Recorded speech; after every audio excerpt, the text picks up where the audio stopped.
Since we begin the season of Advent, I'd like to collect a thought that will fit the journey through Advent as we move toward Christmas to celebrate the birth of Jesus Christ. So let me pause in these few moments of homily and think with you what this season of Advent might mean. Let me begin this way. Way back when I was young, say in the middle of the last century, I know it's a long time ago. I was born in 1940, so I was a war baby, you know. There emerged a movement in theater, a genre of theater not seen before or not seen in the same way, which came to be called the theater of the absurd. The lead persons in this were a number, but two of them are of interest to us. One was Albert Camus, and he won a Nobel Prize for his myth of Sisyphus. From Greek mythology, you will remember the myth of Sisyphus. He was the one that was punished by the gods, and his life task was to roll a stone up the hill, and it would roll back down again, and he'd roll it up, and it would come down. Absurd. The second person of interest was an Irishman, Samuel Beckett, who lived in France. They both lived in France. Camus was a French Algerian. Beckett was born in Dublin in Ireland, but he lived in France, and he wrote in French and in English. And his great work, for which he is remembered, which I became very familiar with when I was young, was written about 1948, 49, in there, and became very popular, especially in Ireland, because he was from Ireland, say in the 50s, when I was a teenager and coming up here. And is Waiting for Godot. Now, actually, it's playing at the Geffen Theatre at the moment over there on the west side. And Waiting for Godot is a story about these two fellows, Valdemir and Estragon. They're good friends, and they're waiting for Godot. And they're waiting under a tree which is barren, by the way. That's important.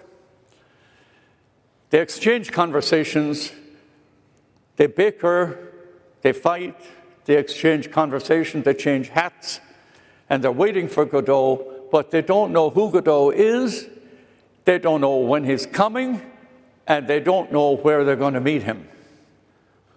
And they go through this one day, and he doesn't come, but they know he's going to come. They're told he's going to come.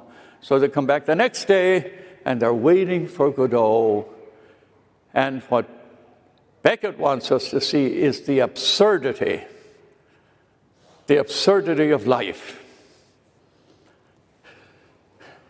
And this became the theater of the absurd. Life is ridiculous. Life is foolish. Life makes no sense. Life is futile. Trying to live a good life is meaningless for those who belong to the theater of the absurd. Now, they actually believed in God. They didn't deny God, but they ignored God. And when they ignored God, they ended up in a world of absurdity, where achievement and success is all that counts. There's no room for failure. Failure is what makes life absurd. And yet, failure is part of life. If we begin to measure life only by success and achievement and all the things we collect in life, you'll find life is absurd. It will all fall away. Life is made up of triumph and failure. Consider how this appears in everyday life. You raise your children, they grow up, and you have great dreams and great hopes, and then somewhere out here, you're disappointed. Maybe you're crushed. Maybe you feel rejected, misunderstood, whatever it is. Feel set aside. Did you notice that at Thanksgiving? Maybe. Or you go on a journey and you're very successful. You raise a lot of money. You become very successful, become famous, and then you get sick. And all of a sudden, it doesn't matter. Or you get old and you find out all of this thing that I spent my life doing is meaningless. It's absurd unless you have the presence of God that teaches you that life is made up of light and darkness, success and failure, the triumph of the cross, the triumph of the cross. So that comes up when we get to Advent. When we get to Advent, we are preparing. Advent comes from advenire, Latin, which means to come toward. You remember Veni, Vidi, Vici? Remember this? Veni, Vidi, Vici. I come, I conquer. I see and I conquer. Words given to Julius Caesar, pre-Christian Julius Caesar.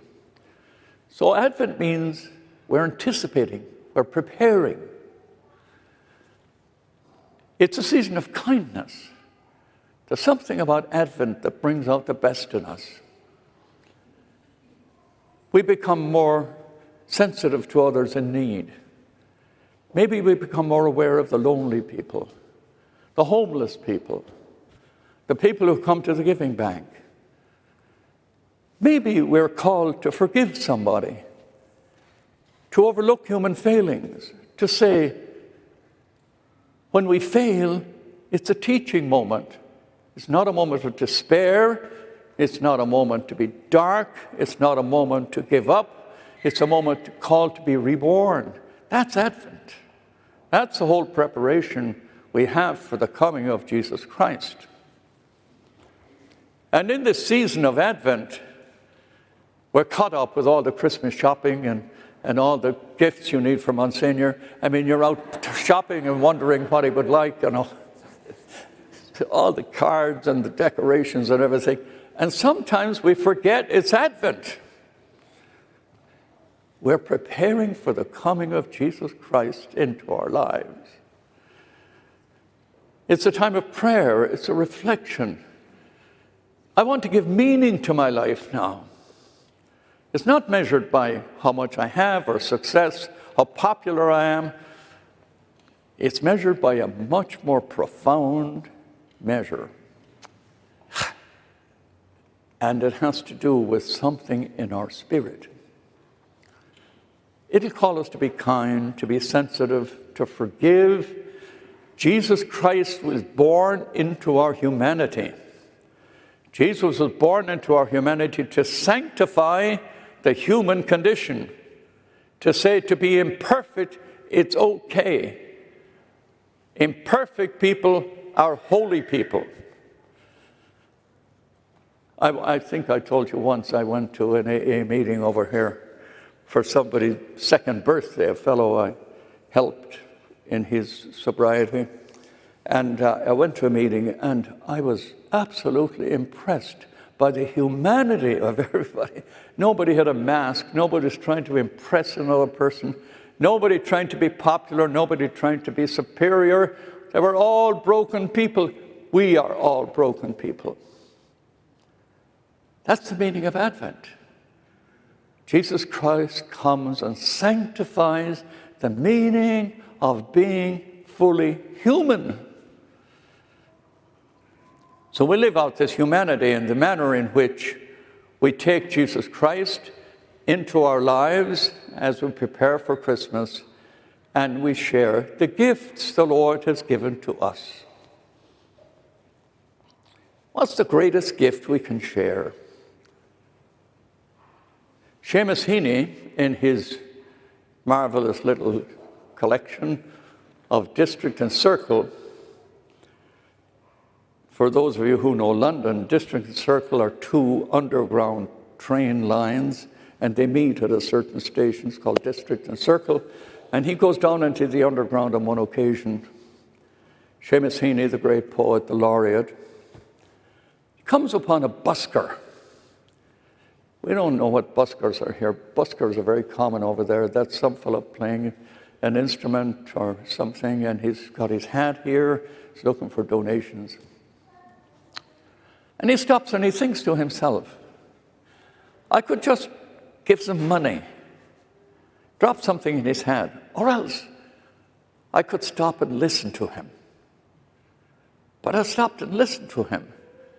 I'd elevate him. I would recognize him. He would feel appreciated if I stopped and listened to him. He would feel affirmed. He would say he has value if I stopped and gave him time. Is that possible? That the greatest gift we have to give anyone in this season of gifting and preparation for Jesus Christ is time?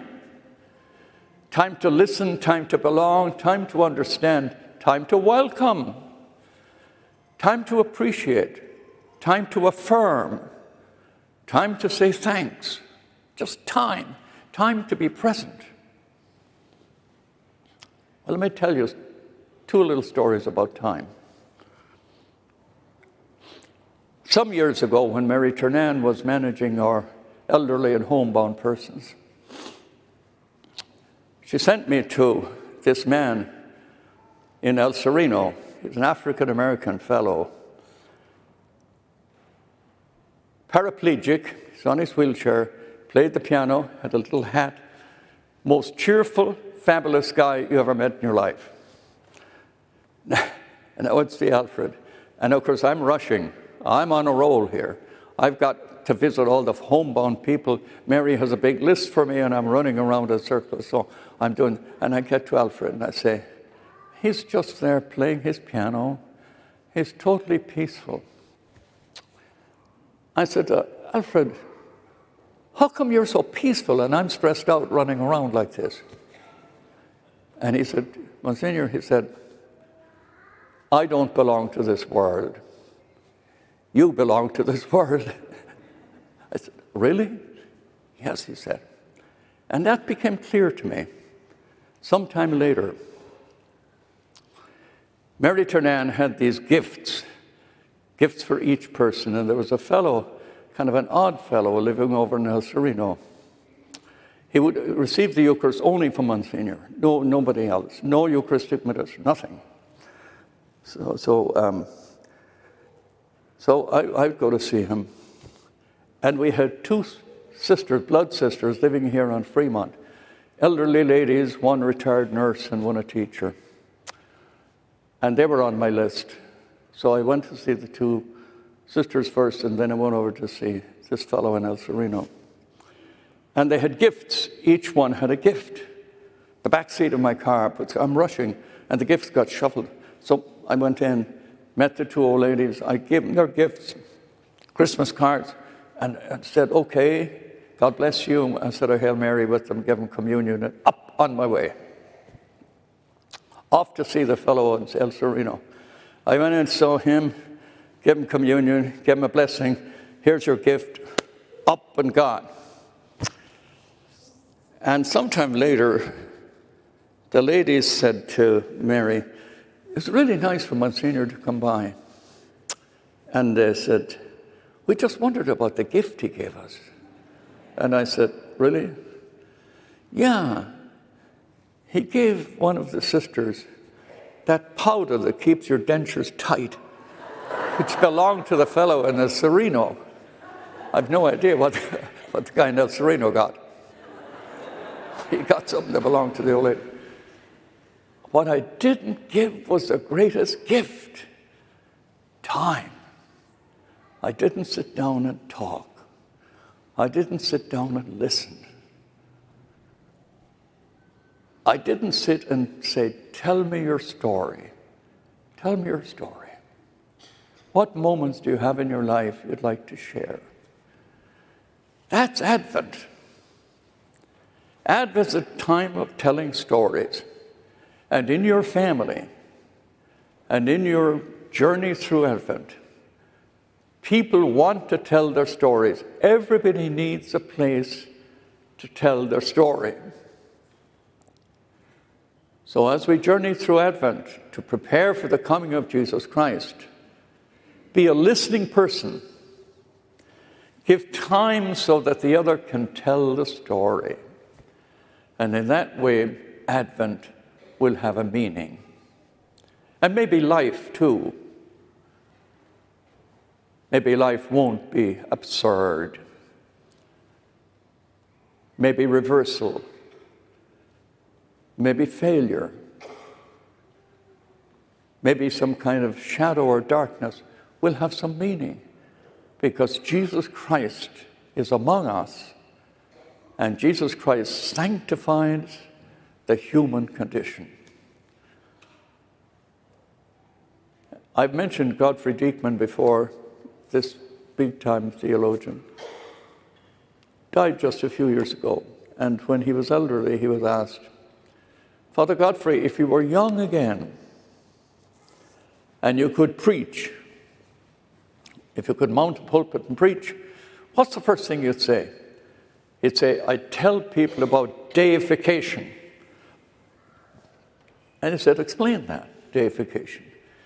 I tell people how good they are.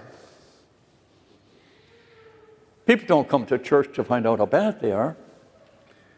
We all need to know how good we are, how important we are. So important I'll give you time. So important I'll remember you. So important that I will sit and allow you to tell me your story. Everybody has a story. Listen to the story. No judgment. Amen.